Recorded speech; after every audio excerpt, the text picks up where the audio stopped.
નમસ્કાર મિત્રો, નમસ્કાર. આપનું સ્વાગત છે આજના ખાસ શૈક્ષણિક વિડીયોની અંદર, જેમાં ધોરણ 10 વિષય ગણિત આપણે ભણી રહ્યા છીએ.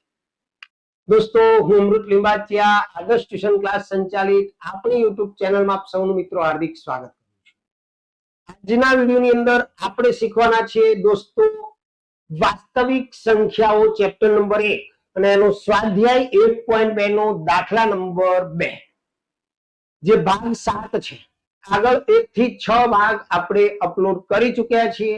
જો આપે એ ન જોયા હોય તો એની લિંક ડિસ્ક્રિપ્શનમાં આપેલી છે, જોઈ લેશો. શરૂઆત કરીશું દોસ્તો. ગણિત એ પ્રેક્ટિસનો વિષય છે અને તમે જો સતત પ્રેક્ટિસ કરતા રહેશો તો ગણિત અઘરું નહીં લાગે, સહેજ પણ નહીં લાગે, ગેરંટીથી. પણ એના માટે પ્રેક્ટિસ જોઈશે અને એમાં પણ અમે તમને ખૂબ જ સરળ અને એકદમ સિમ્પલ સમજૂતી સાથે વધારેમાં વધારે કોન્ફિડન્ટ બનાવવાનો પ્રયત્ન કરી રહ્યા છીએ. તો ચાલો ત્યારે શરૂઆત કરીએ આજના વિડીયોની. તૈયાર ને? તો દોસ્તો, સ્વાધ્યાય 1.2 નો દાખલા નંબર 2 છે કે સાબિત કરો કે 3 + 2 વર્ગમૂળમાં 5 એ અસમય સંખ્યા છે. તો ભાગ 6 ની અંદર આપણે સમજ્યા હતા કે જે આપણે સાબિત કરવાનું છે એનું વિરોધી ધારણા કરવાની. મતલબ અહીંયા આપણે 3 + 2 વર્ગમૂળમાં 5 એ અસમય સાબિત કરવાનું છે, તો આપણે સમય છે એવું ધારણા કરવાનું.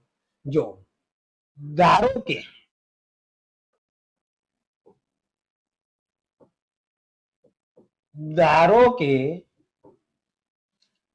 3 + 2 વર્ગમૂળમાં 5 એ સમય સંખ્યા છે.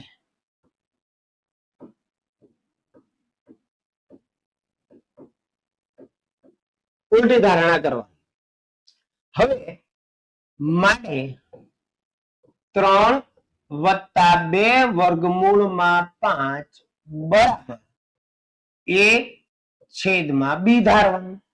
જ્યાં a અને b શું છે? તો કે જ્યાં a અને b અવિભાજ્ય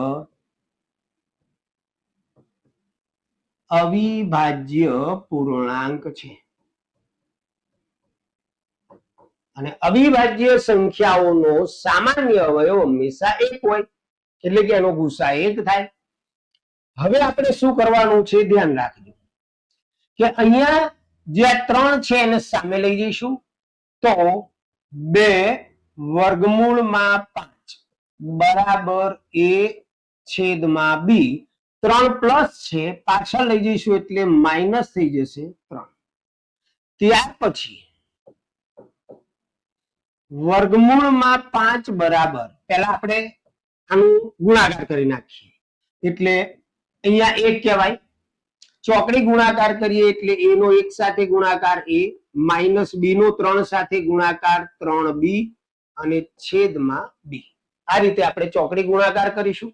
હવે આ 2 જે છે એને આપણે છેદમાં લઈ જઈશું એટલે વર્ગમૂળમાં 5 બરાબર a - 3b છેદમાં b છે ને 2 ને છેદમાં લઈ જઈશું એટલે 2b થાય. ક્લિયર થયું દોસ્તો?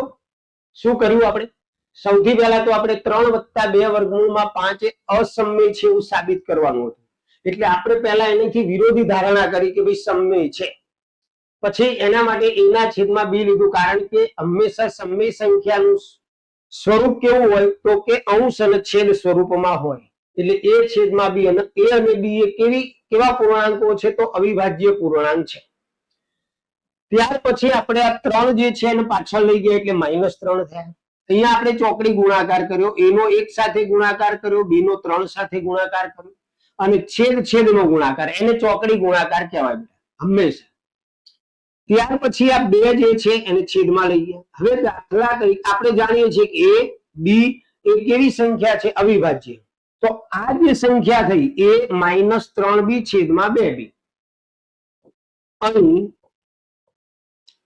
a, એક સેકન્ડ, 3b અને 2b એ અવિભાજ્ય માટે a ઓછા 3b છેદમાં 2b એ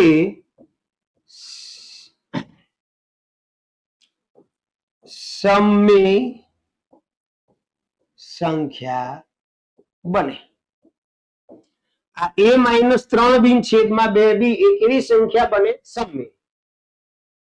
હવે આ સમય બને તો વચ્ચે ઇક્વલ ટુ આપેલું છે તો વર્ગમૂળમાં 5 પણ કેવી થાય? સમય થાય. માટે વર્ગમૂળમાં 5 પણ સમય થાય. પરંતુ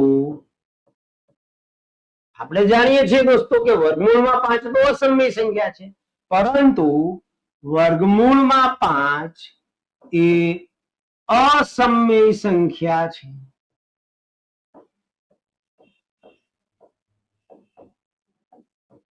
હવે જો વર્ગમૂળમાં 5 અસમય સંખ્યા હોય તો આપણે જે ધારણા કરેલી છે એ ખોટી છે. તેથી આપણે કરેલી ધારણા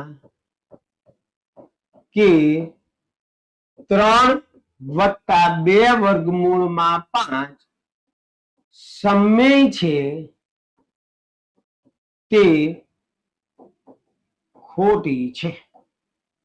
માટે 3 વત્તા 2 વર્ગમૂળમાં 5 એ અસમય સંખ્યા છે.